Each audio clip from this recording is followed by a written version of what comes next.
Oh my gosh, she goes and absolutely cooks her voice because she's so codependent on this guy disguising. Well, oh my gosh. So Wait, her daughter I died the literally exact just got off same way as stage well? and I got a text message from Both the of them died the BBC, same please way? urgent call. So I rang back. He said, What? Anita, this is What is good, YouTube? It's your boy Various, and today I got Whitney Houston and Bobby Brown, the turbulent relationship inside the music. I seen this documentary and it just caught my attention, and I really wanted to watch it because a lot of you guys have been telling me in the comment sections like these people, like Whitney Houston and Bobby Brown, are like power couples or something like that. I don't know anything about their relationship, but shoot, let's find out. Let's jump right into it. I'm gonna have my predictions. I'm guessing one of them cheated, or let's say Bobby cheated on Whitney multiple times. That's my prediction. Bobby cheated multiple times, and maybe like abusive allegations. I don't know. Like I'm not stereotyping or nothing, but that's just my like pre kind of just trying to assume, making assumptions type stuff. All right, so I think this is where the documentary really starts. That was just the intro. Grab your popcorn. Shoot, hopefully this is Whitney good. Elizabeth Houston was born on August 9th, 1963. She grew up in Newark, New Jersey, and thanks New to Jersey? her father, John R. Houston, being head of central planning in the mayor's office, the family enjoyed life in a large house in a middle-class neighborhood with Random fact, I don't know if y'all been to New Jersey before, but you know in New Jersey you can't like pump your own gas. Like we've driven through New Jersey before, or like when I used to live on the East Coast, that caught me off guard because I'm from Virginia and Maryland, so we're allowed to pump our gas. When you go up to New Jersey and you can't pump your gas anymore, like that's crazy. Whitney Why? I don't know attending a why they do private that. Catholic school. Whitney Houston, from a musical point of view, had the upbringing we can only dream about. Surrounded by some of the greatest talents of our time. Her mother, Cissy Houston, was a great vocalist with the group The Sweet Inspirations, who had a hit called Sweet Inspiration, who backed Elvis Presley, and as a What? was a great Her mother? vocalist talents of our time we can only dream about. Surrounded by some of the greatest talents of our time. Her mother, Cissy Houston, was a What? great vocalist with the group The Sweet Inspirations, who had a hit called Sweet Inspiration, who backed Elvis Presley, and as a That backing singer, she backed Aretha Franklin. Most I did not know that. Her mother she was destined for greatness, to be honest. If her mother is in correlation with Elvis Presley, like she was destined for greatness. famously on a song called Ain't No Way. If you just take time out to listen to that and hear those high notes, you will know where Whitney came from. That, when it was a new record. Shall we do a just reaction to that floored one as well? Let me know in the comments.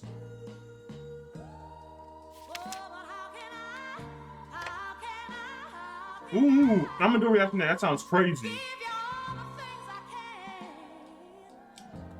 This sounds beautiful.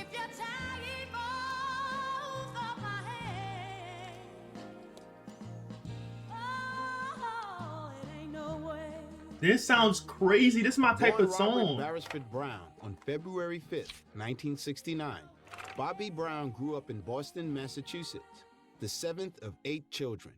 With his father, Herbert Brown, a Massachusetts. construction worker, and his mother, Carol, a school teacher, Bobby's start in life was more modest. Like Whitney, who sang at her local church many times a week, Bobby joined a church choir where his talent was recognized and he developed his singing abilities. Seeing the potential in her daughter, Cissy put her all into making sure she would succeed, teaching her how to sing from the mind, the body, and most importantly, the heart. The first song that Whitney ever performed was Guide Me, O Thou Great Jehovah, and she performed that at the age of 11 when she was a pupil at a Catholic girls' school. And the last song she ever sang was Jesus Loves Me. So her life was framed either side by 2 songs. Wait, did she sing Jesus Love Me live? Like, is it on recording? That song is so nostalgic. Like, Jesus loves me, yes, I know. Man, I remember singing that as a kid in the Also choirs. some devotional. Bobby was left more to his own devices, and at the age of 12, formed a singing group with his friends. What the heck is these haircuts? Wait. I know it's the 80s, but there's no way y'all 80s kids or y'all 70s kids was rocking this type of hairstyle. What is this? This dude got, man, Not gonna lie, shout out to all y'all OGs, the ones that paved the way, but these haircuts was not it. I'm sorry. Michael Bivins, They were not it. Ralph Tresvant, and Ronnie DeVoe. Calling themselves New Edition, they rehearsed with a focus and discipline very rare for a group of preteen boys. No way, this After type of winning haircut you several always talent rocking. shows, New Edition was discovered by producer and talent scout Maurice Starr, who landed them a recording contract with a small label called Streetwise. Okay. The early days of her working life saw Whitney modeling to earn a living, and she was the first African American to grace the cover of 17 magazine. However, Whitney had bigger plans. Was that a very popular seeing herself magazine not brand? as a fashion clothes horse, but as a singer. Bobby was heading towards stardom too. 1983 saw New Edition release their first studio album, Candy Girl. Call me crazy, but you notice how like nowadays people actually want to wear what people were wearing back in the 70s. Like this is the type of style that like people my age, like 21, 20, like this is the type of stuff that they're trying to wear now. And like I guess for y'all, like back in the days, that was cool. But I feel like maybe in the early 2000s, it kind of got boring. Like dressing like this kind of got like you probably got clowned for dressing like that. And now it's popular again. Like that's crazy to me. 1983 saw New Edition release their first studio album, Candy Girl, a pop collection of songs that made Candy the Girl, group what the an heck? overnight sensation. Freaky with behind teenage title. girls. The title track, Candy Girl, was highly reminiscent of the Jackson 5's ABC and reached #1 in the Candy UK Girl? chart. Wait, should I react to that? Oh, I think I've heard this before. This does sound just like ABC now thinking about it. I've heard it before, but I don't really know the lyrics. Like I feel like I just heard that Candy Girl, like that part, and that's it. Y'all let me know if y'all want me to do a reaction to that one as well. That sounds crazy. That sounds crazy.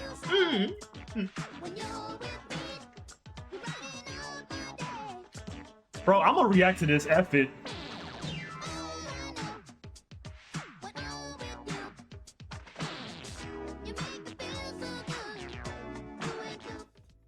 Whitney's big break came in 1983 as well, when the legendary producer and executive of Arista Records, Clive Davis, saw Whitney perform at a New York nightclub. Who is this dude? How? Immediately recognizing her Yo. immense talent, he signed her on the spot.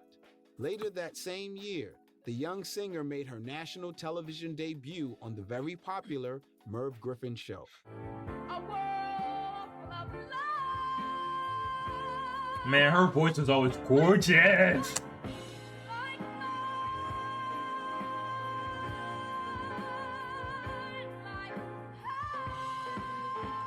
And mind you, there was no auto-tune back in the days. This is insane.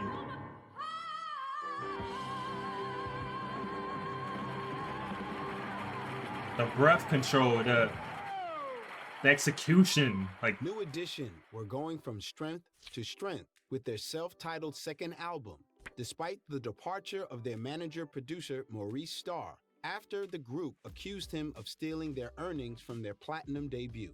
dang.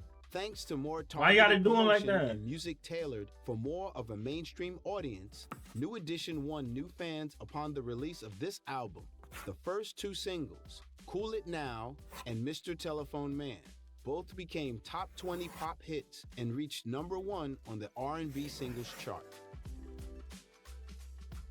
Although she had been signed by a major record label, Houston did not begin work on an album immediately, as Arista Records executive Clive Davis knew he had someone very special on his books and wanted to ensure he had the right material and top producers for her debut album, eventually bringing to the studio talent such as Jermaine Jackson, I don't know who Loretta that guy Michael is though. Walden, Teddy Like, is he like some super influential producer or like record label executive? Like, cause he sounds and he looks important. That's all I'm gonna say. He sounds and he looks hella important. Pendergrass, and Kashif. Those who had muttered about her singing being linked to her mother's Is that- connections. Is in the that what's it called? What's this dude's name? Dr. Doolittle. Not ringing a bell. industry were But I silenced know- by I the know him. quality of the record and its phenomenal success.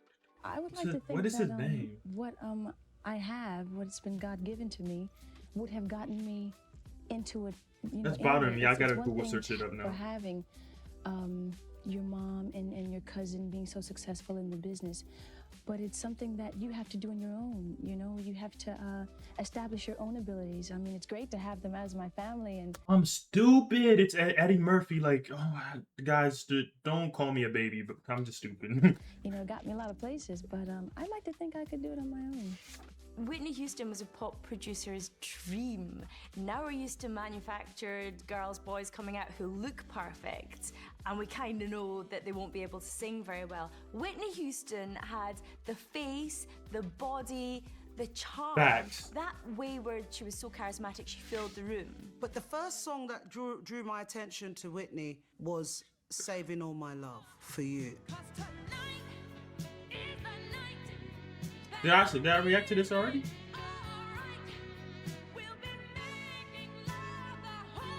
I didn't think I heard this one before. This sounds fire. Should I react to this one too? Man, at this point, somebody like, please tally up all the songs that I said that I wanted to try to react to, and just like have it in the comment section so I can remember what songs I said I was gonna react to in the comment sections, please, because I will forget. Like, I forgot the first song that her mom recorded that I said I was gonna react to. I already forgot the name of it. Her voice was just more pop, but it didn't lose the soul. She still had soul in it, but it was a pop voice. And so she had this kind of ethereal, pure sound with her voice. Facts. And it was very, very different. It was very refreshing. Things were not going so well Bro, for these Bobby Brown haircuts, and bro. New Edition. In fact, in 1986, he left New Edition to pursue a solo career, remarking that the most I saw for all the tours and all the records were sold was $500 and a VCR. He felt that being young and naive, the group had been treated like little slaves by people who were only interested in money and power and not the welfare of New Edition. Dang. In December of that same year, Brown released his first solo album, King of Stage. While the album sold modestly and scored one major hit, the ballad Girlfriend, it failed to generate the level of excitement and acclaim which Brown had hoped for after the success of New Edition and the group's adoring fans.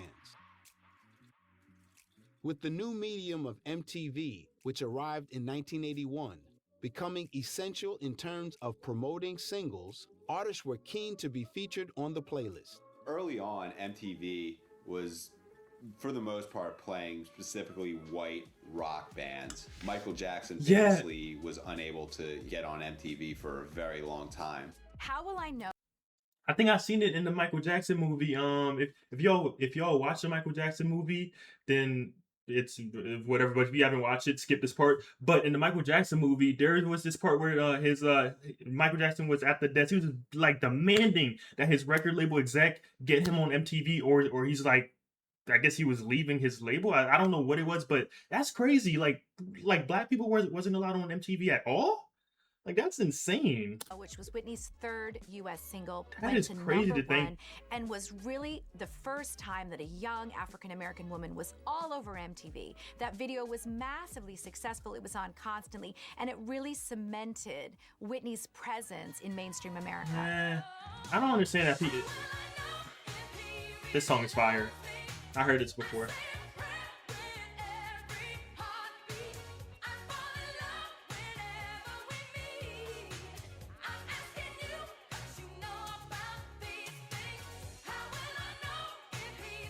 What the heck? This music video fire.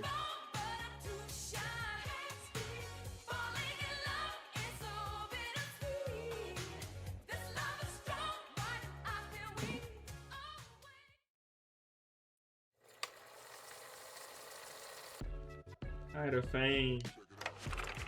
Bobby Brown also saw his waning stardom now on the ascendancy.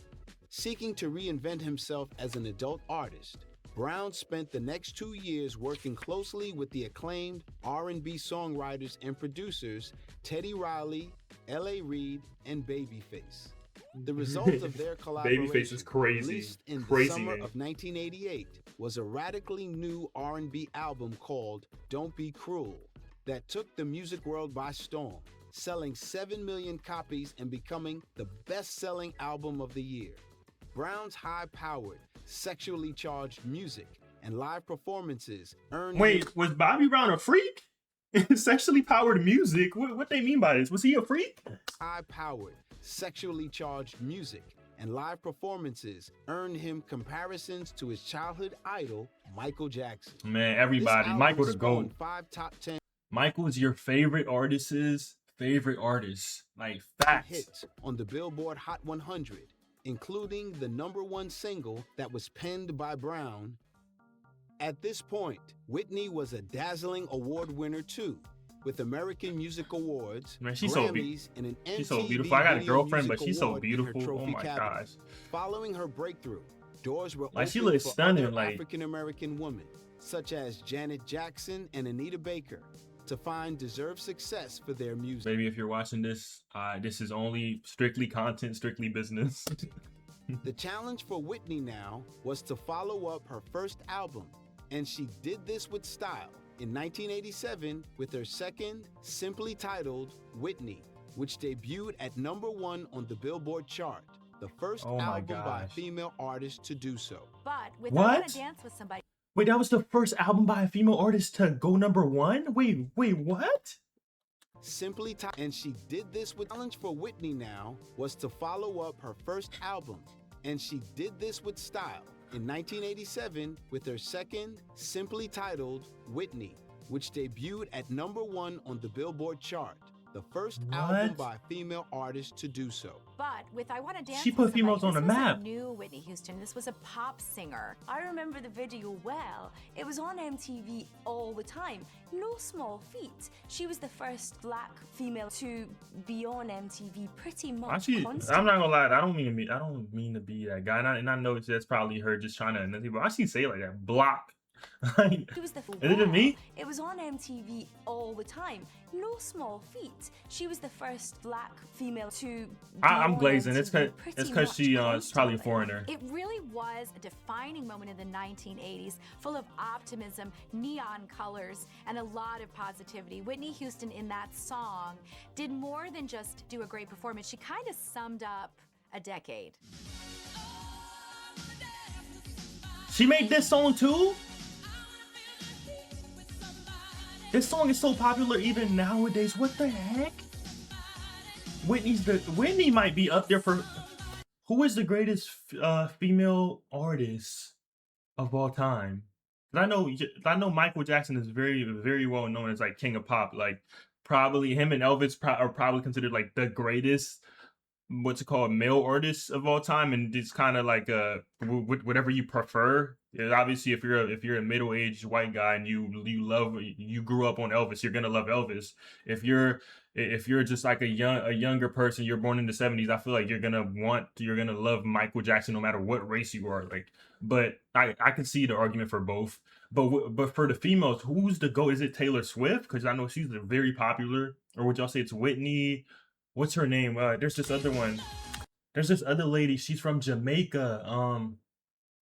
She's from Jamaica. She's very decorated with a lot of awards. She's won a lot of awards, and I feel like maybe she dated Bob Marley. I don't know. I'm tripping. Let me.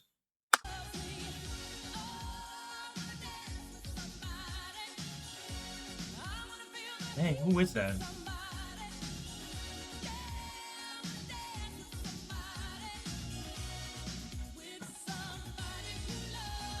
Winnie the Gold. I ain't know she made this song.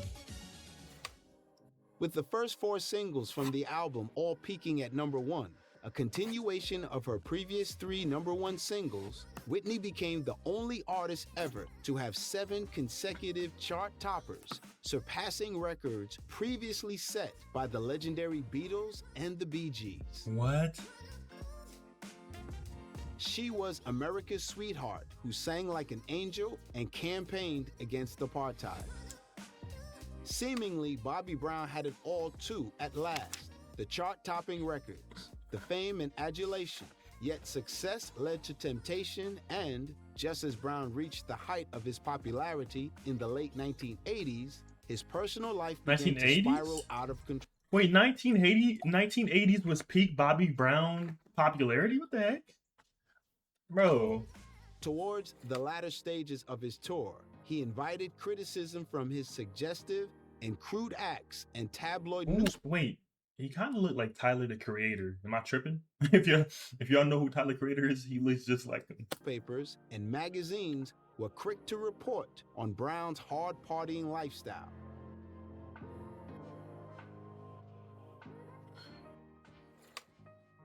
Perhaps it's Whitney's rendition of the Star-Spangled Banner at the 1991 Super Bowl final that cemented her place in American hearts. Every single Oh, I other reacted person to that's that. come and sung it, I don't remember, except her one. She completely nailed it. This She was and did. is now still one of the greatest moments in NFL history. At the time America was in the Gulf War, a lot of people had sons and daughters overseas. It was a time of great patriotism, and at the same time, you know, anytime you're at war, there's this deep insecurity and fear. And she rocked up with a little bow in her hair, a tracksuit or a jumpsuit. Never before had a national anthem been released and zoomed into the top 5. It was a huge achievement, and no wonder. And again, Americans just kept loving her more. That was their song. This was their girl. To this day, I cry every time I hear it. The most beautiful rendition of the Star-Spangled Banner that has ever been done before Facts. or since. It was a defining moment in Whitney's career. She was America's beloved daughter for doing such an extraordinary job on such a significant song at such an important time.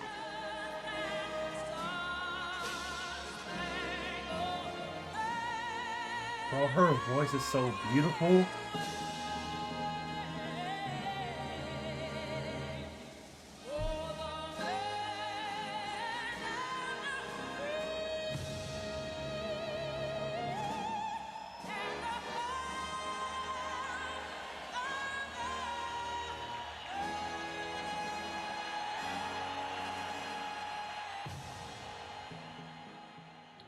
Man, you know that feeling that you get when like I don't know how to describe that feeling, but it's like everything inside your body gets a little bit warmer. It's like it's when stuff like this happens, like when people are talking about people at war, like somebody doing something like that. It's just I don't know how to describe that feeling, but it's every time I think about this, I think about her national anthem thing. That's how I feel. It's crazy. I knew Bobby, and we used to hang out in London. This is just before he met Whitney. You know, Bobby was sort of coming down from Prerogative and Everything's like Audition super and all of hot that was now. kind of going down a bit at that time, but he was still very, very popular. And we used to hang out in London, and he was great. And Bobby was the right character. He's a nutter. Contrary to all the stories you hear about people, he's a really nice guy. We had fun, and he was very She said grounded. she used to hang And out with we Bobby. took him around Brixton and stuff. He wanted to hang with the homies, and we had fun, you know. And then I remember when he came back to London again, he had just met Whitney, and he was going on and on about how amazing she is. And, you know, he's really in love with her, and he was he really fell for her hard. Whitney was America's princess, America's sweetheart. She hadn't put a foot wrong, and she was seen as very clean living. She'd been linked with Eddie Murphy, Randall Cunningham, a famous football player, and these were pretty good guys. But when she got together with Bobby Brown, the headlines were kind of like, what? What are these people doing together? He was a bit of a ladies' man, a real bad boy who already had kids, lots of exes. What? And I think people worried. Although on paper it doesn't work, Bobby Brown and Whitney got on so well because he treated her like a normal girl. And she said that many guys were just so scared of her and wanted to be overly nice that she was massively attracted to this guy who was gentlemanly but had nothing to prove. And she says that all he knew she Dang. needed was love. There was chemistry, full stop. Of course it shouldn't have worked, but how many girls know they shouldn't have gone out with a bad guy, but can't help that feeling, that gut feeling that you're just for some reason attracted to him, that you want to be with him. She was magnetized to him. He was a total laugh, though. He was funny, you know. He was really funny. I mean, I brought him back to my house to meet my mum and stuff like that. And my mum cooked him Jamaican food and the bodyguards, and we had a right laugh. He was lovely. There was no two ways about it. They were good people, and I thought it was great that he was starting to date her. I thought it was fine that you didn't think it was a a strange thing at all outside of the media. I'm talking. I'm not gonna lie. Why do I have the feeling that this is gonna take a turn for the worse? Oh my gosh, I have this because Whitney, she seems like she was America's sweetheart. Like by the way that this documentary is explaining it, I have a feeling like one of those like gut like like on some you're a kid and you did something wrong at school and it's that drive home. Like I have that same like heart sinking type of feeling like, oh my gosh, like this dude's about to ruin Whitney's life. I don't know. To everyone else, No. it was like, God, what's that about? Why are they together? But, you know, he's funny. So I can imagine that Whitney, who's always been around the gowns and all of that life and stuff like that, he must have been a right laugh for her. Do you know, she was like, oh yeah, I'm gonna have fun now. This is great. There was some amazing footage that my co-director Rudy Dalzell shot of her backstage, you know, playing around with Bobby Brown or so on. They're really just like, you know, teenagers together, and they're acting bits from different movies, you know, I Can Tina Turner or scenes from Natural Born Killers, and they're so funny together. You just see that this is a wonderful, fun-loving person who kind of, I think, got pushed into this position that she didn't really want. I think she loved singing, but she never wanted the fame. She never wanted the incredible disapproval that came when she was with people that the press or the public disapproved of. There was an invasion of her privacy. Man, the press, bro, it's not your life. Why are you disapproving? Like, bro, I hate people like that. Or I hate groups of people that are like that are so invested in people's lives. Yeah, they're a celebrity, but why are you telling her who should she date? Who should? Invasion Bro, of this fun-loving person pisses me who off. found it increasingly hard probably to be who she was. I mean, One of the and it's the fact, avenues that- 9 times out of 10, those people, they're probably right. Like, if it looks like a duck and it talks like a duck, like it's probably a freaking duck. Like those people, they're probably right. But it's still not your place. Like it's not your business to just be spreading negativity. Like, oh, I hate you now because you were dating this dude. Like, no. that Whitney Houston Nah, it had works. began to tentatively explore in the early 1990s was film acting, when she was approached to be the lead in a movie Ooh. called The Bodyguard. The Bodyguard cemented Whitney's role really as That's what Drake meant when he said, got the bodyguards like Whitney, That's what Drake had meant when he said that. Like, Drake has a song called Push-Ups, Give Me 50. It was with the whole Kendrick Lamar versus Drake beef. You guys are probably a little too old to know about stuff like that, but yeah, the Drake and Kendrick were beefing, and he had this song where he was like, got the bodyguards like Whitney. I was like, Whitney who? Like, who are you talking about? But now it all makes sense now. an Quick little iconic rant. legend. You know, she'd already kind of been hailed. Sorry- as this sorry for calling you guys out, I'm not extraordinary gonna voice lie. and beauty, but with The Bodyguard, she was a movie star. She was great in the movie. She's not a natural actress, but she did everything well enough. She was intelligent enough to read the lines in a believable way. She had great chemistry with Kevin, who really fought for Whitney in the role. He said, in fact, he said at her funeral, a lot of guys could have played my part, but only one person could have been Rachel Marin. The soundtrack itself was just Whitney Houston's biggest hit of her entire career, which was saying something because her first album sold 13 million copies. Now, I will always love 13 you is such million? an interesting song because it was written by Dolly Parton not as a love song, as we know, romantic or sexual love. It was a farewell to her singing and business partner, Porter Wagoner, with whom she made her first hits. Funnily enough, it nearly wasn't to be. They had another song in mind which had been released a few months earlier, so decided to go with I Will Always Love You because it hadn't been released for years. It was #1 for 20 I Will Always Love consecutive You. weeks in America. Wait, what? Dolly Parton Repeat that? months earlier, so decided to go with I Will Always Love You because it hadn't been released for years. It was '1 for 20 consecutive weeks. Man, I'm not gonna lie. Oh, somebody did say that in the comments. I Will Always Love You is not Whitney Houston's song. I've always grown up thinking that song was Whitney Houston's song the whole entire time. I did not know that it was just her. Like she was covering for a previous artist. I think they said the name Dolly Parton. I want to react to Whitney Houston's cover again because that rendition is so beautiful. Like oh my gosh, just like shout out to Dolly Parton, but Whitney bodied that cover like that. I associate I Will Always Love You to Whitney Houston, literally. America. Dolly Parton says, "Thank you, Whitney, for making this a far more beautiful song than I could ever have hoped to." Even she said it.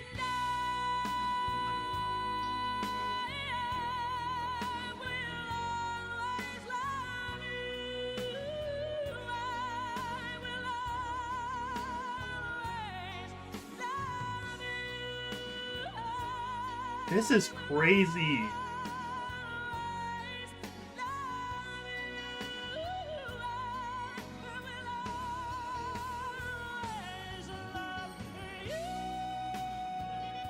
I'm gonna do a reaction to this.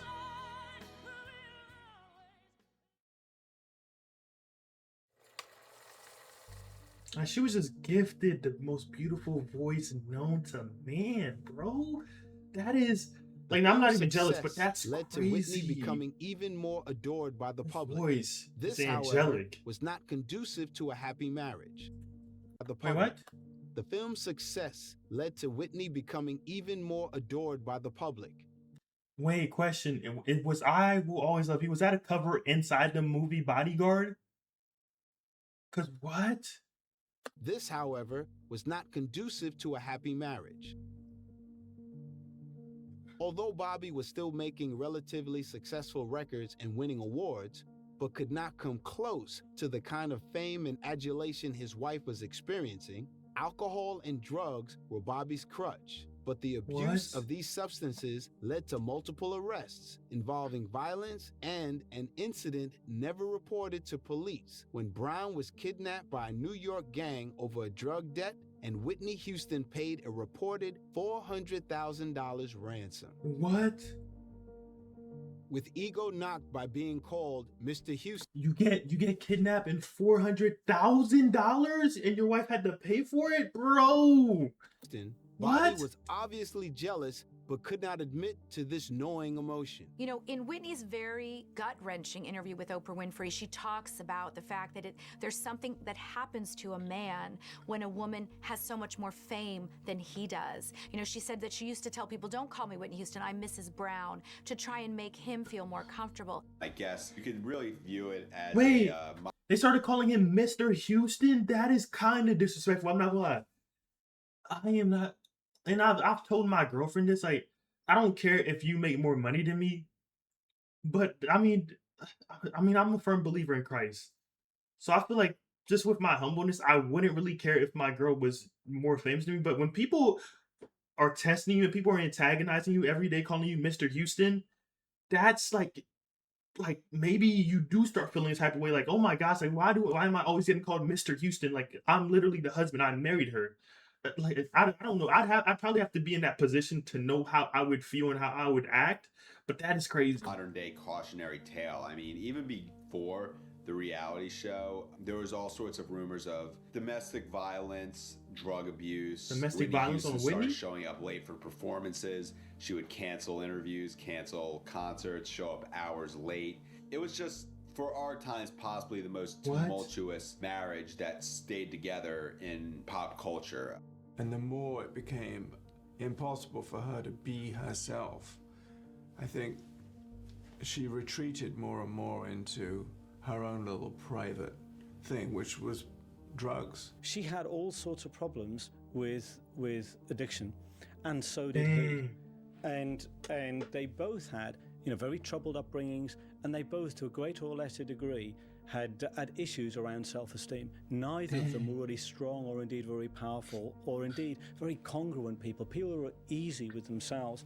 And they created what is no doubt a kind of codependency. And then when she became more and more criticized and judged for doing that, I think it just made things so much worse. Now, the thing about codependency is it locks two people together into this world where each one of them thinks the other person is the only person that truly understands them, the only person that truly loves them, the only person that truly sees them for who they are. But in reality, it just sustains a life full of denial and full of refusing to accept the truth about who and what they are. So whereas it seems to relieve the pain for a short while, it actually deepens it, because it's actually living a lie. And that's one of the things that their relationship was. I'm not gonna lie, who is this guy? He just broke that down perfectly. So if I'm getting it straight, they were very codependent on each other. Like, they felt like they were the only people that could help each other, that could really understand each other. But that wasn't really true. Like, they were like each other's detriment almost, or like, if that's the correct word, or they were each other's like kind of like a wolf in sheep's clothing type of stuff. I don't know how to describe it, but that's the So picture to I'm the getting in my point mind. where Whitney actually said he was my drug. He And then was about my sums it drug? up. And she says, even when we're fighting, she said, it's love. You know, when we fight, it's love. What? Gary, her brother, who was an NBA star but then lost his place in the team because of drug taking, who went into a spiral of depression and started taking more and more drugs. Whitney Houston's brother was in the NBA. What? Who? It's love. You know, when we fight, it's love. Gary, her brother, who was Peyton? an NBA star but then lost his place in the team because of drug taking, who went into a spiral That's not of Gary depression Payton. and That's not started Gary taking Payton. more and more and more drugs, and who is still addicted. And I asked him, what is it? Why do you keep going back to it? And he said that it was about things that happened in his childhood that just played over and over again in his mind, and he sought some sort of escape from that. I suspect that's what it was with Whitney as well. I think she was running away from something. You don't have three siblings who are all such self-destructive addicts without there being something behind it. There was definitely a power struggle there. Because if you remember in the early days, you know, Bobby was huge. It must have been incredibly hard for him no longer to be as big as he was, but he's with the biggest star in the world. I'm sure that impacted the relationship. That couldn't have been easy. That's tough. The song "I Have Nothing" is a typical example Oh, of the I've reacted power to of that. Whitney Houston's voice. You know, when she sang, it was undeniable. Like, you couldn't look away. It was compelling. What's interesting about that song is the words are, I have nothing without you. And I think it really was how Whitney felt about Bobby Brown Wait, was at that that the song I time. reacted I mean, to? you know, Whitney had the world at her feet, but yet she constantly submitted herself to him. They became kind of codependently linked in a very destructive way, but I don't think anything, you know, the fame, the talent, the money, meant anything to her, nearly close as much as it did, you know, to be loved by him.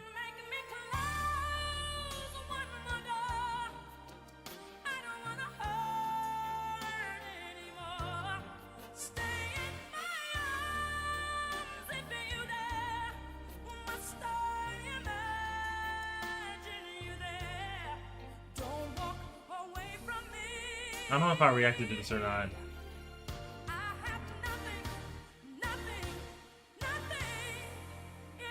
Oh, I did react to this. It was, I think it's the medley performance. Yes, this is the medley's performance I reacted to.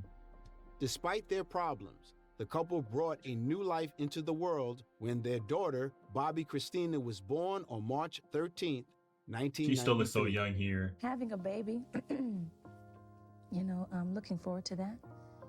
Raising a child, you know, hearing mommy, you know, that's what's foremost in my head right now. You know, Sounded so innocent. I can't. The movie's done, you know, the soundtrack's done. Thinking about doing a gospel album, you know. So, you know, I'm just kind of like, you know, going with the flow. Whitney has achieved her dream of marriage and motherhood and was determined that her precious daughter would accompany her everywhere. Being on tour or on film sets was no life for a Well, child. oh my gosh, what is Bobby going through? He looks like, I'm sorry, were they exercising, or were they, like, Bobby looked like he's hooked on something here. I'm not gonna lie to you. But shout out Whitney. And Bobby Christina spent most of the time with Whitney's mother or the crew. It certainly could not be considered a normal childhood, and the little girl witnessed things she should never have seen, which perhaps impacted upon her mental health as she grew up more than anyone realized. Brown's bad behavior was escalating. It almost seemed that if his musical career was on the wane, he was intent on being in the limelight for reasons other than music, becoming involved in a number of incidents that included a club brawl, an assault and battery charge that led to probation, a drunk driving accident, and a stint at the Betty Ford Clinic. Damn, Bobby! Salvation beckoned when Brown was asked to record with the fully reunited New Edition, whose comeback album, Home Again, entered the charts at number 1 in September. It's crazy seeing people grow up in real time. At the beginning of the video, these group of boys look right there. These group of boys look so young. That is crazy. That's crazy. November 1996.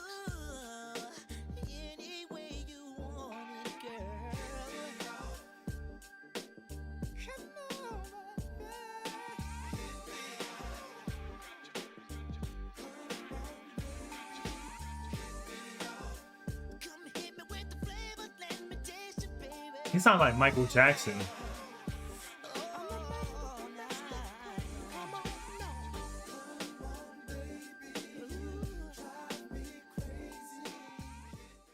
Brown toured with the group, but believing in his ability to be a solo star, he left the group.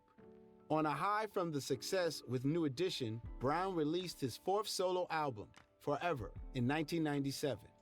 Due to lack of promotion and Brown's desire to break from previous partners and write and produce most of the tracks himself, the album did not sell well at all, and the album's only single, Feeling Inside, was not a hit. Around this time, Whitney was also promoting her first studio album in 7 years. This came after a lot of kind of train wreck personal life stuff with drug issues, fights in the marriage with her and Bobby, all kinds of trouble. Nah, that's crazy. Even though they were dealing with all of that, they still kept dropping music. That is insane.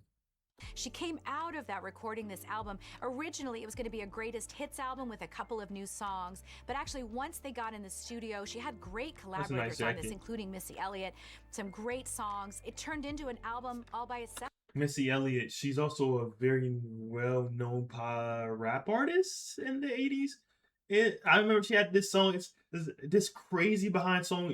When you reverse it, you can actually, I don't know how she did it, but it sounded like she was saying real words. It actually scares me to think that people can do that, like, with songs. But, and then she also had this thing, it was like, it's women, and women. I sound hella, like, autistic trying to do this, but it's, you guys know what I'm talking about. I'm not gonna lie. I'm not gonna attempt it. Really compromising her sound too much. You know, it wasn't her just trying to get on on a hardcore hip hop track, a Timbaland beat or anything like that. It really just kind of showed that she was able to translate her voice into something that had a little more edge to it, but with. I put my thing up, flip it and reverse it. It's women and women. It's women and women. You feel me? Really alienating any of her prior fan base. The song My Love Is Your Love was amazing on so many fronts because an awful lot of critics had, dismissed Whitney as a thing of the past. And I guess her fans were turning their back looking at new music. And when this song came out, it was awesome because it had a slight reggae feel. It was a million miles from the pop you might associate her with. Wyclef Jean, Lauryn Hill, Wyclef Jean, from the Fugees, Haitians. the sound of the moment they were working with her on this song. So I'm all Haitian, of a sudden, she didn't just please her old fans, but a young generation sat up and thought, this is a cool sound.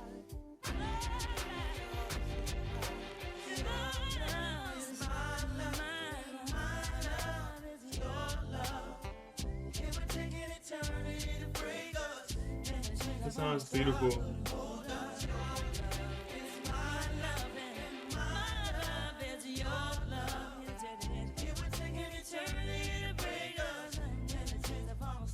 It sounds calm. I would listen to this.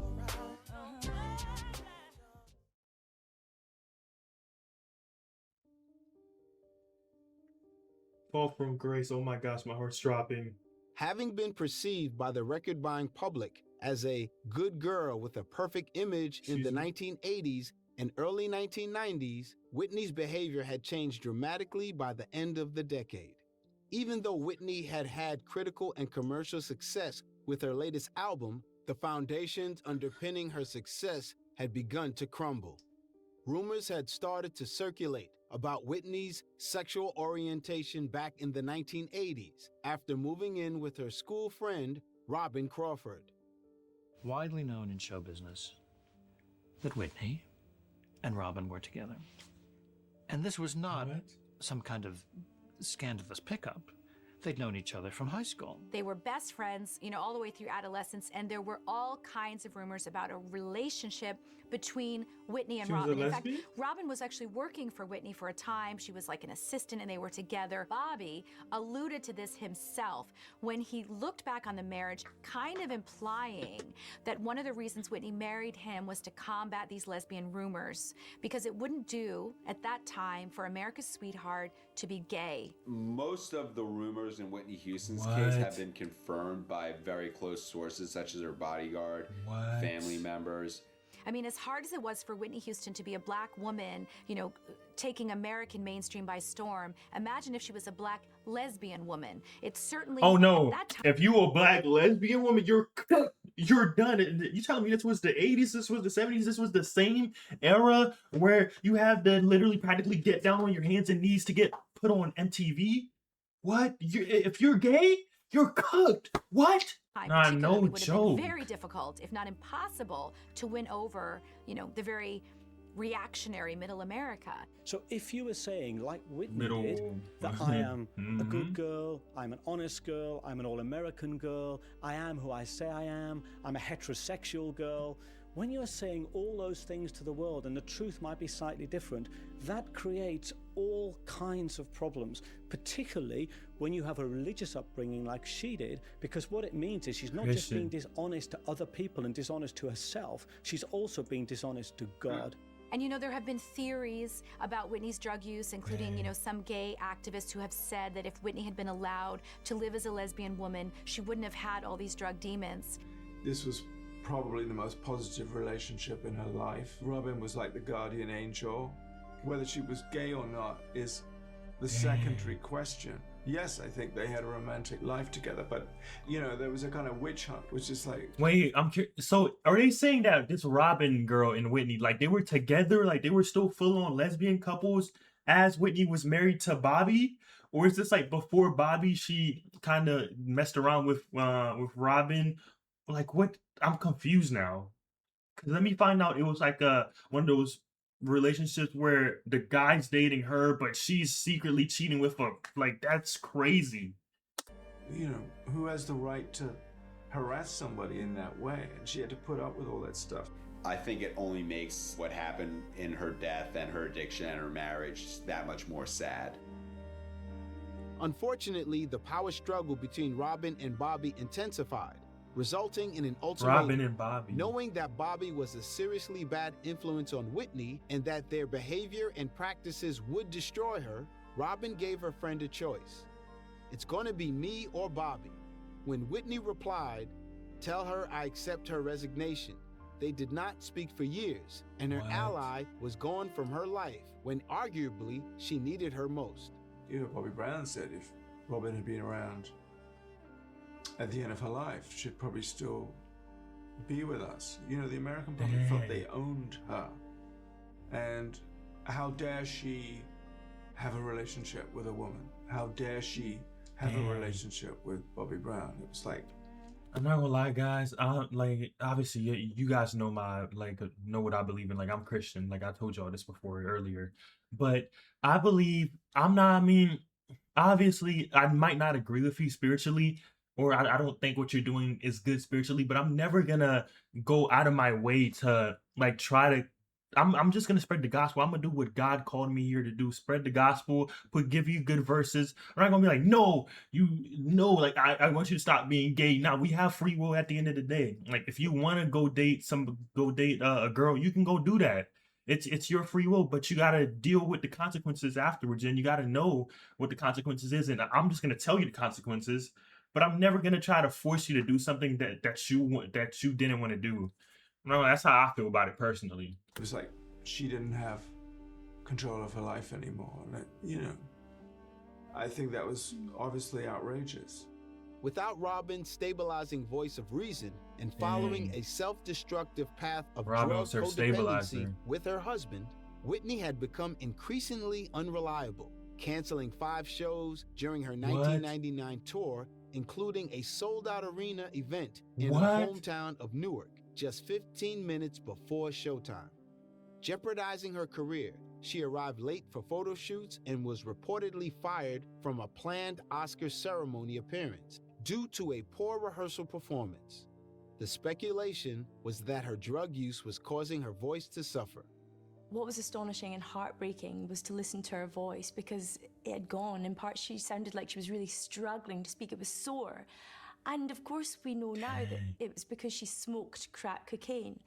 Of all the drugs she could have taken, of all the ways she could have taken them, injecting, taking orally, she decided to do the thing that would take away her voice, her gift. The voice was the mechanism which put her in front of the world and put this person before the world who That's wasn't sad. really the person that the world thought they were looking at. And so by destroying the voice, she actually breaks that illusion. That's, well documented with people who find themselves in... She intentionally did that. It wasn't by, let me just, she could have done it any other way. She could have injected herself, but she intentionally, man, this breaks my heart. Like, it really shows you, like, even though you see people with flashy lifestyles, people might have it all, have all the money in the world, have all the success, but do you like truly behind the whole perception that you're seeing, the person could be really struggling, the person could be dealing with something devastating, the person could be dealing with like childhood trauma. Man, this is sad. the public eye as someone or something they can't actually reconcile with who they really are. They want to sabotage that and they want it all to end. I think she was uncomfortable with having such a huge gift that eclipsed him. And this was her way of messing it all up, taking it all away, so she could kind of say to Bobby, to please his insecurities, look, I'm just like you now. What you want to do with the kids? I love the children. We'll do much for the kids. Whitney loves and believes in children. I do. Dang, that love. How would y'all describe that type of love? Like, is that love? Obviously, it's not healthy to love somebody to that extent where you're causing self-harm upon your own self, upon your own gifts and talents. That's a level of codependency that's just not normal, and that it's never healthy. But wow, that is crazy. She ruined her own voice purposely because she thought in her mind she loved this person so much. Or I mean, she did love the person that much to the point where she's that dependent, and she just wants to please him, make him happy. That is crazy. I'm not gonna lie, man. Fans were worried about Whitney's health when she made an appearance on Michael Jackson 30th anniversary special, when her extremely thin She was frame skinny, further spurred but- rumors of drug use. It still looks beautiful.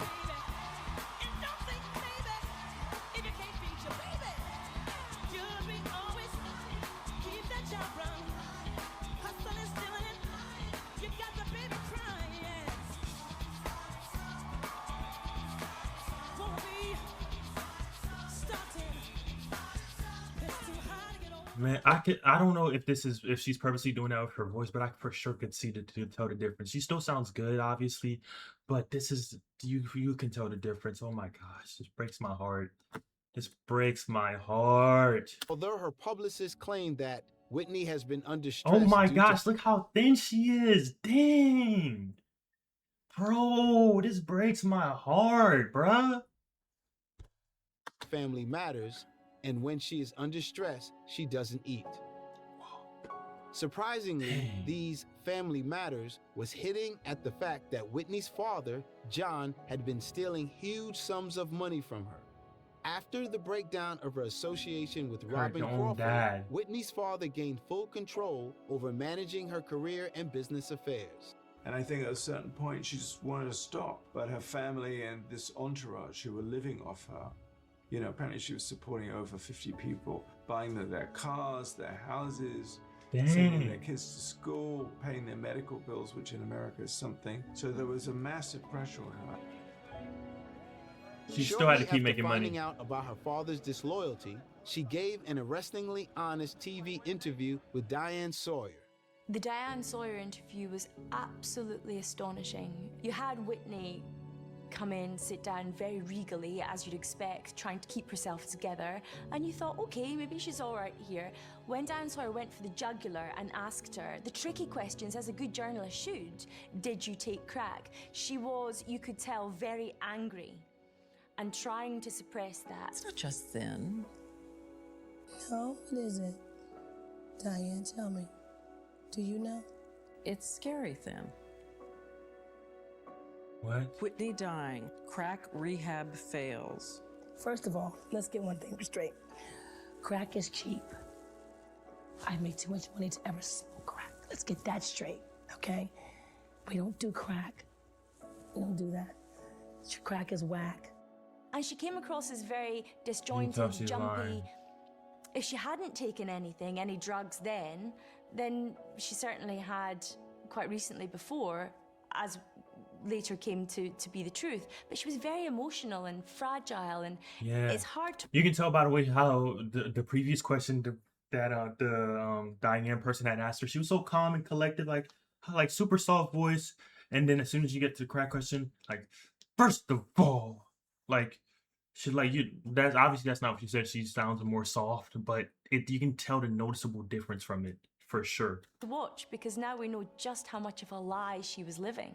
Drug abuse in the marriage did not abate, and as a consequence, in December 2003, Bobby Brown was charged with battery following an altercation during which he threatened to beat Houston and then What? assaulted her. With I police knew it. What I called this out. I mean, obviously, I'm not gonna lie, but Bobby, I can tell this was maybe like this was a dysfunction within the marriage type of thing. This wasn't just because he was just a naturally abusive person. Because like I thought the whole violence and whole abusive stuff would have came like a way further, way earlier. But if it's coming now, Bobby, he honestly wasn't an abusive person. This probably was just dysfunction between the two couples in real time, and emotions get high, and then it's one of those type of situations. reporting that Houston had visible injuries to her face. This did not stop Bravo Network commissioning in early 2004 the reality TV program Being Bobby Brown. Rather than ask what went wrong with the marriage, when you saw them on TV and the documentary following Bobby Brown, but Whitney is very much involved, the question really was, what's right with that marriage? The executives at the channel would not even consider the show unless Whitney agreed to appear. Bobby was desperate to get some fame on his own, apart from his wife, so he persuaded her to be on the show. When Whitney agreed to be filmed, the show got the green light. But it was one of the worst decisions she ever made.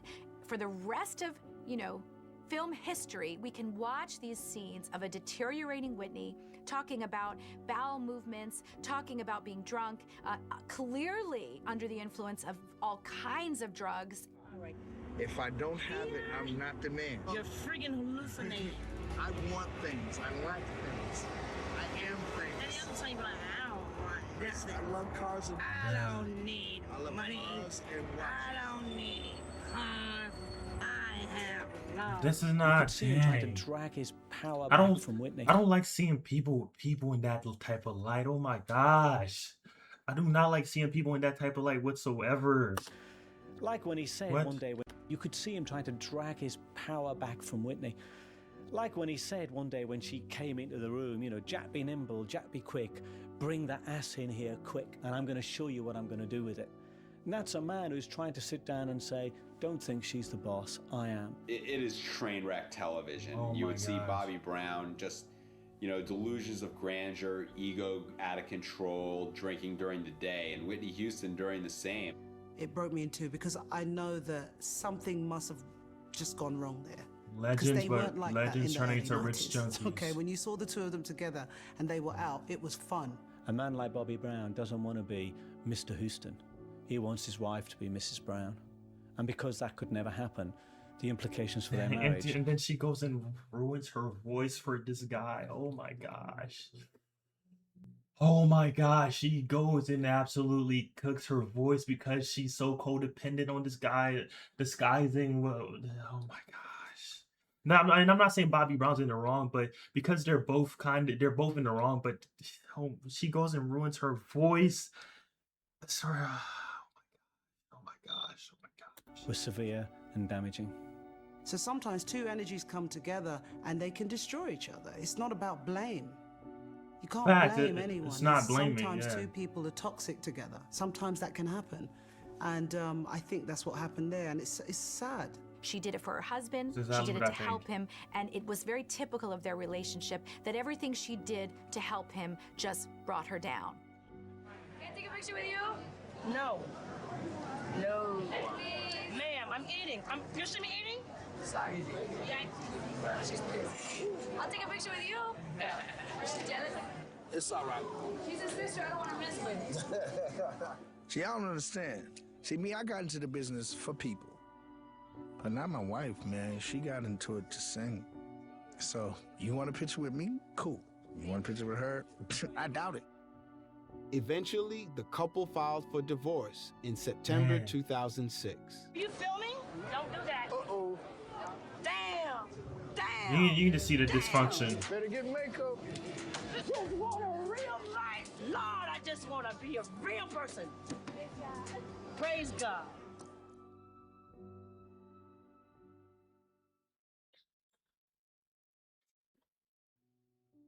The final chapter. I think this is the last part. This documentary is so crazy. Houston gave her first interview in 7 years in September 2009, appearing on Oprah Winfrey's season premiere.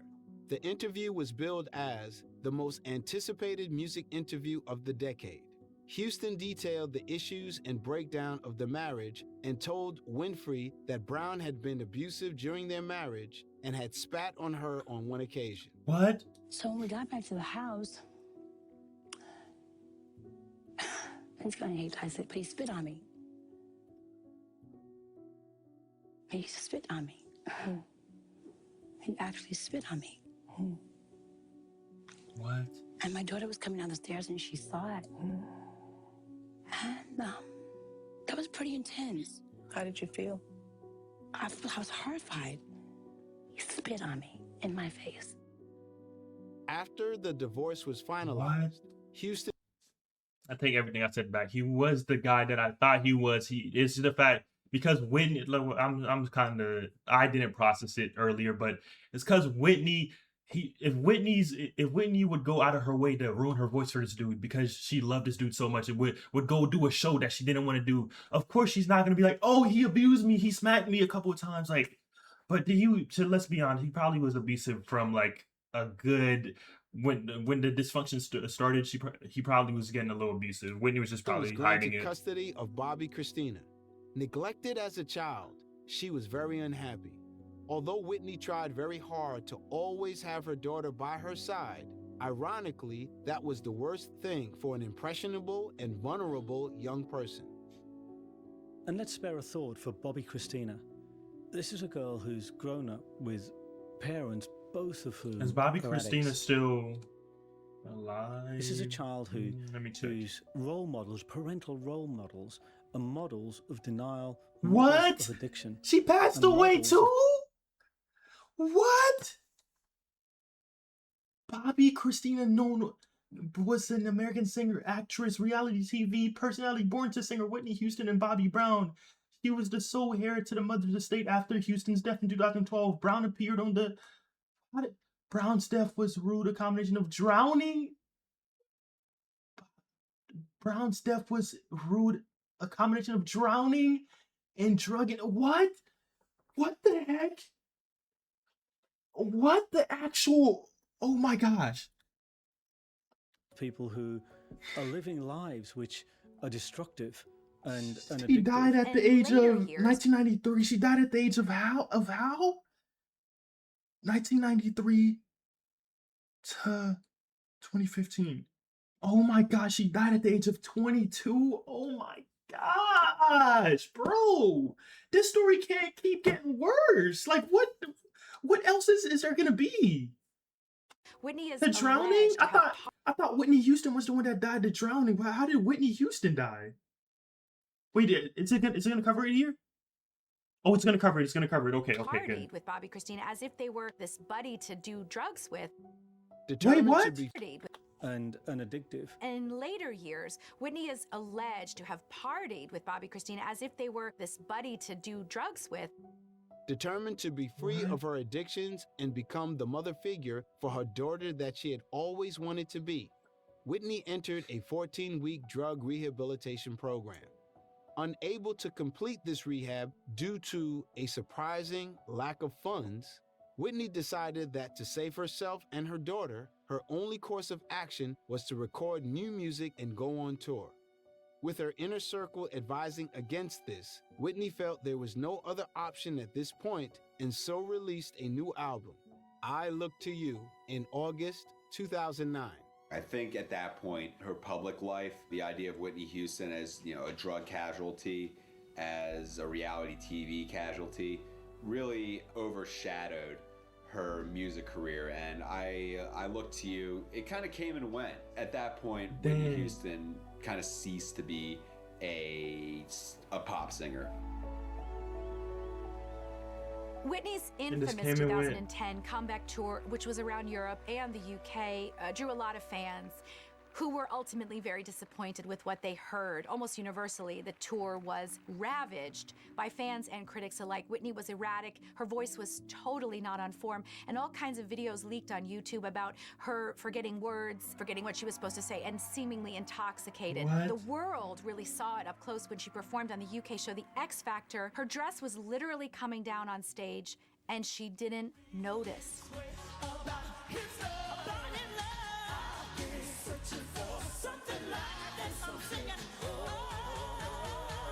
I don't like seeing people in this light.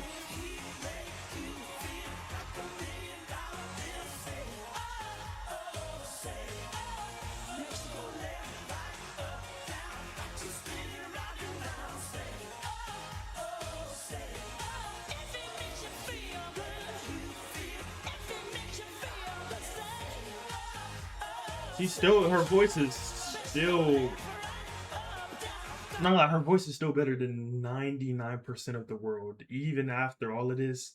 But dang, her voice was 101 beforehand. That tour, it was kind of a disaster. The voice was still there, you could get glimpses of it, but nonetheless, you could just tell that this was a person in poor health, and she had no real career momentum at that point. Brown kept a pretty low profile in the years after the reality show and his divorce. He contributed to Damian Marley's 2006 song Beautiful. In 2010, he duetted with Macy Gray on Real Love. New Edition members reunited to perform Jackson 5 hits as a tribute to the late Michael Jackson at the 2009 BET Awards. Dang. They formally reunited the next year and embarked on a 30th anniversary tour. Although no one knew it, February 9th, 2012, was to be Houston's very last public performance. For the most part, Whitney stayed away from LA. She spent a lot of time in Atlanta, where she lived in a big house. Didn't really do much, didn't really work, just kind of hung around. Coming out to LA for the Grammys was a big deal for her. The last song that Whitney publicly sang was Jesus Loves Me. It was an impromptu performance for her friend, the singer Kelly Price, who the next day was going to be receiving a Grammy Award. And it was heartbreaking because that was going to be the final song. Then how poignant that she's talking to Jesus, that religion means so much to her, and she wasn't to know that the next day she'd be gone.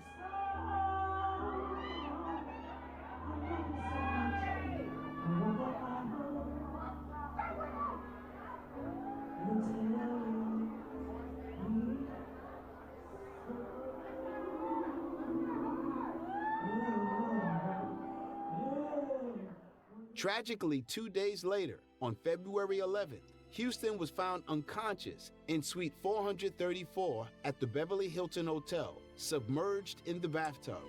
Wait, her daughter died the exact same way as well? And I got a text message from Both the BBC, of them died the same please, way? urgent call. So I rang back. He What? said, Anita, this is Stan from the BBC. Whitney Houston we've just found out that she's died. And I'm just Bro. I mean, I let out this scream. Wait, maybe Google had it wrong. Did Whitney and her daughter die the same way? Brown died in hospice care on July 26, 2015 at age 22. Her death was considered similar to Mother's death, as both had died from effects of being submerged in a bathtub. How? What? What the heck? I just couldn't believe it. I was like, what are you talking about? It's a mistake. It can't be right. But then I thought, well, For him to be calling me at 12 o'clock at night, you know, it must be real. A report issued by the Los Angeles County Coroner's Office stated that the official cause of death was an accidental drowning, with heart disease and cocaine in her system contributing factors. Whitney's untimely death sent shockwaves around the world. She sang Jesus, Jesus, I love you the day before, and then the next day, cocaine was already in her system. Oh my gosh. Don't do drugs, man. I know it's probably the older generation that's watching this video, but if you're a kid, man, if drugs is not the way. Drugs is really not the way. If you're young, or even if you're like a 30-year-old, like I don't care what age you are, drugs is not the way, man. Don't ever cope with drugs or anything, or even alcohol. Don't use that as your crutch, please. Please. Man, I just want everybody to live. An invitation-only memorial service was held for Whitney Houston on Saturday, February 18th, 2012. At the New Hope Baptist Church in Newark, New Jersey. No wonder my parents loved her so much.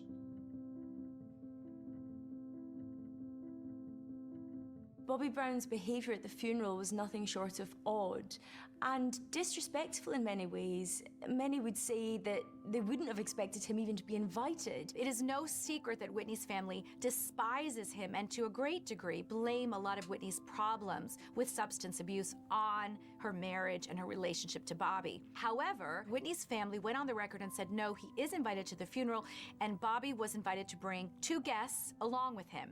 Now, on the day of the funeral, here comes Bobby Brown with an entourage of 9. Because they'd been asked to move, not Bobby, but some of the people he'd brought. He became irate, he became very angry. Al Sharpton, who was at the funeral, actually tweeted, "I'm trying to calm down Bobby Brown. Today is not about him. Today is about Whitney." No matter how he was feeling, that day was not about him. That whole thing was just like a media circus, trying to interpret what it might have meant that Bobby Brown left early. Is it because he cared too much?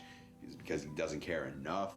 Even in these tragic circumstances, it seemed to the world that Bobby wanted the spotlight. Although with his mother and father both dying within the previous 12 months, his emotional state and agitation at yet another funeral might be somewhat forgiven. Tragedy struck again in July 2015 when Bobby Christina was found unconscious in a filled bathtub in her home, chillingly mirroring her mother's death. Bobby was in a medically induced coma for 6 months before dying from pneumonia, aged just 22 years old.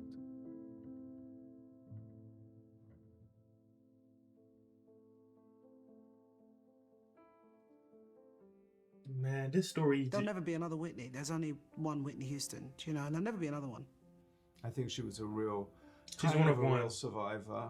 And I think when you see the number of movies and albums and tours that she did over such a short space of time, I just don't know how she must have had no time to herself at all. And I think at a certain point she just wanted to stop. For me, it's sad because she didn't get that personal fulfillment, it seems, in her personal life. Whitney Houston's death really did reverberate around the world. Sometimes I think you don't realize what an iconic figure someone is until they're gone. Well, I think one of the really fascinating but infuriating things about Whitney is that I don't think she ever knew who she was. She was always struggling to find herself. There's 2 great lines from Whitney. One, she said, "I am my own worst enemy," and in one of her most famous and moving songs, really, which is "I Have Nothing," she said, I can't hide from myself. I can't run from myself." The only time I feel that she ever felt comfortable, the only time she ever felt sure of who she was when she was on stage and she was singing. And those moments are the real her. We'll just remember the genius that took her to the top of the world, and in posterity, we'll make sure she stays there. I think the thing with Bobby, the sense I get of him from the footage of him over the years is that Bobby still alive? he's someone who's always putting on a front, he had this tough guy image, but actually I think he was not ever a tough guy. He was kind of a bit pathetic. He's a kind of closed person in some ways, you know.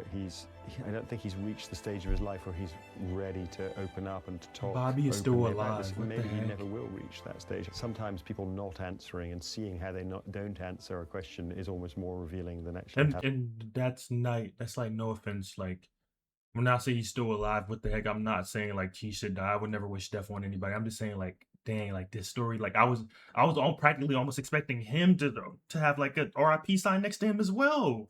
You telling me the mother and the daughter dies? That's crazy. hearing them say something. And I think this is one of those cases. They both just wasn't meant for each other. There was wolf and sheep clothing type of relationship, and they shouldn't. They were their own wolf and sheep clothing, to be honest. Man, I didn't know the story was this deep, guys. Oh my gosh. I don't even, it's like at the beginning of this reaction, I was so happy. Like I wanted to go react to these songs. I don't even know if I emotionally can react to these songs with knowing what I just seen within the past 50 minutes. And this was only 58 minutes. 58 minutes. Oh my gosh. I don't even know if I can do Whitney Houston reactions anymore. Like this is like, no wonder, like, and to all of y'all, I kind of understand it now. Like, I remember I had recorded the other reaction video. A lot of people were saying, dang, it's kind of like disrespectful. Like, why are you guys talking like over her while she's singing? And I mean, for those people, I do want to apologize. Like, I didn't mean it out of any disrespect.